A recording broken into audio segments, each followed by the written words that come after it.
আপনারা দেখছেন news now, খবরের নতুন ভাষা।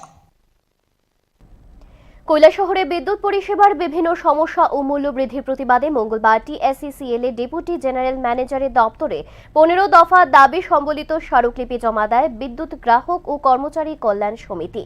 পরে কৈলাসহর প্রেস ক্লাবে সাংবাদিক সম্মেলনে সংগঠনের পক্ষ থেকে নতুন বিদ্যুৎ শুল্ক প্রত্যাহার, স্মার্ট মিটার চালু না করা, ঘন ঘন লোডশেডিং বন্ধ, জনবলের ঘাটতি দূর করা, চুক্তিভিত্তিক কর্মীদের নিয়মিতকরণ এবং ধর্মনগর কৈলাসহর 33 কেভি লাইনের আধুনিকীকরণ সহ বিভিন্ন দাবি তুলে ধরা হয়।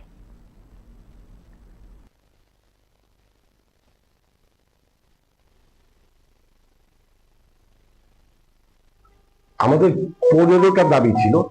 সে বিশেষ যে গুরুত্বপূর্ণ দাবি যে যে আমাদের এখানে পাওয়ার চালায়, বিদ্যুৎ দেয়, ওদের ভূমিকা খুবই খারাপ, বিরক্ত মানুষ, ওকে বদলাতে হবে।